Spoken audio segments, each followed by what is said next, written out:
मेरे दोस्तों, इंसान को कुल अकल भी मिल जाए तो फिर भी अल्लाह की हिकमत का वो इहाता नहीं कर सकता।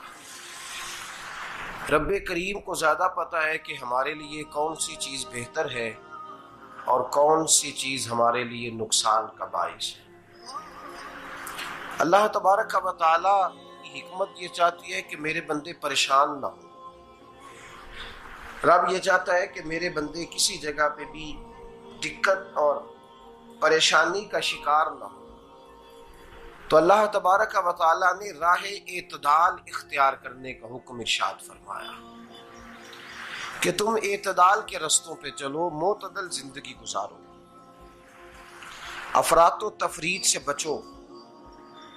आज जिस माशरे में हम वक्त गुजार रहे हैं, इस माशरे में हम इस बात को समझने से कासिर हैं कि असल हमारा मसला क्या है। हमारा असल जो मसला है उसकी शनाख्त हमें कैसे होगी और हम फिर उस तक रसाई किस अंदाज में हासिल कर पाए। हम हमेशा अपनी आमदन बढ़ाने के चक्कर में रहते हैं। एक काम और शुरू कर लें, पार्ट टाइम जॉब शुरू कर लें, कोई साइड बिजनेस उसका आगाज कर लें। हमारी जो दौड़ लगी हुई है वो लगी है काम बढ़ाने में, आमदन बढ़ाने में। हालांकि इस्लाम हमें ये कहता है कि तू आमदन बढ़ाने के चक्कर में ना पड़। असल बात यह है कि तू अपने खर्चे कंट्रोल कर। तंग इंसान वो नहीं होता जिसकी आमदन थोड़ी होती है। ये तवज्जो कीजिएगा मेरी बात, ये कीमती बात है और गुफ्तगू सारी का लुबे लुबाब है। तंग बंदा वो नहीं होता जिसकी आमदन थोड़ी होती है। असल परेशान वो होता है जिसके खर्चे ज्यादा होते हैं। और हमारा जो रोजमर्रा का नुकसान हो रहा है ना, वो आमदन के मामलात में नहीं हो रहा। बुनियादी नक्श जो वाक़या हो रहा है वो ये है कि हमारे अखराजात ज्यादा, और वो अखराजात किसी और ने नहीं बढ़ाए। वो खर्चे हमने खुद बढ़ा लिए हैं और अब हमें उसका नुकसान भुगतना पड़ रहा है। और अगर आप सही मानों में टटोलें तो जो बहुत अमीर लोग हैं वो तो उन खर्चों से बच गए। मैंने बहुत सारे ऐसे खत्मात में शिरकत की है। मैं बहुत सारी ऐसी जगहों पे गया हूं कि जहां लोगों ने बड़ा मुख्तसर सा खत्म दिलाया है तो हो गया है खत्म। खत्म के मामले में कब किसी ने पाबंदी लगाई है कि उसमें 200 आदमी शरीक होगा तो तब ये साले सवाब सही हो सकेगा? कौन कहता है? या शादी के मौके पर अगर सारे बहन भाइयों को न बुलाया गया तो मेरी शादी पाया तकमील तक नहीं पहुंचेगी, इसमें बरकत नहीं होगी। ये किसने फतवा दिया है? मोतदल जिंदगी का इस्लाम हुक्म देता है।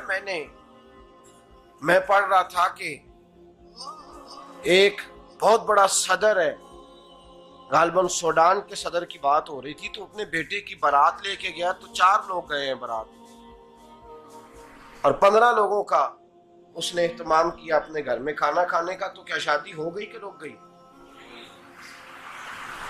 तो भाई राग अलापना इस बात का कि बड़ी परेशानी है, कोई साइड बिजनेस शुरू किया जाए फलान जगह फलान जगह फलान जगह। तो असल मामला ये है कि पहले एक बंदा कमाता है तो फिर भी घर ही चलता है, फिर बड़ा बेटा साथ शामिल होता है तो फिर भी घर ही चलता है, फिर मंझला बेटा शामिल होता है तो फिर भी घर ही चलता है। जो रोना दादाजी रोया करते थे कि बड़ी मुसीबत है, बड़ी मुश्किल है, गाँव में रह अकेले होते थे और वो 5 बच्चों को और 4 बच्चियों को वो पालते थे, तो जो वहां परेशानी थी वही आज परेशानी शहर में आकर पढ़ लिख कर मोटी तनख्वाह लेकर वही परेशानी हमें है। तो मैं जिस नतीजे पे पहुंचा हूं इसको पढ़ के, कुरान मजीद की चंद आयात को देखकर और इस मफहूम की जो हदीसें कुतुब हदीस में पाई जाती हैं और हमारे बुजुर्गों ने हमें जो मिजाज इस हवाले से दिया है, मैं इस नतीजे पे पहुंचा हूं कि मसला आमदन का नहीं, मसला खर्चे का है। हमारे खर्चे बुनियादी तौर पर ज्यादा, और अगर फिर हम ज्यादा बोझ खवातीन पे डालते हैं कि वो मुतालबे ज्यादा करती हैं। और अगर आप मुझसे पूछें तो खवातीन की भी अगर किसी जगह कोई आदत खराब होती है तो उसमें असल किरदार उसका होता है जो वो आदत खराब तो क्यों अपने गले से उतार के आप किसी के गले में बात डालने के चक्कर में है? वो खवातीन की तबीयत नहीं ऐसी है। असल बात यह है कि हमने आदत डाली है, हमने ये मिजाज उनको दिया तो उनका बना है, न कैसे बन सकता।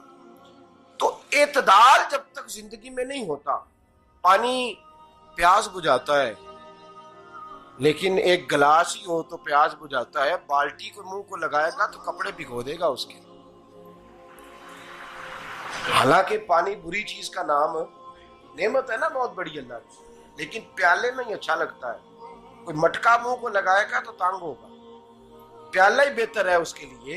तो मेरे दोस्त, मटके से भी बाज़-औक़ात काम चल जाता है, लेकिन अगर कोई कहे नहीं मुझे दरिया ही चाहिए तो उसका तो घर बह जाएगा, सारा घर बह जाएगा उसका। हमें दरिया काबू करने का मूड बनाया हुआ है तो इससे घर बहा करते हैं, इससे घर बना नहीं करते। घर प्याले से पानी पीने से बनता है। अगर तू दरिया पे कब्जा करने का मूड बनाएगा तो घर बनेगा नहीं, घर बह जाएगा।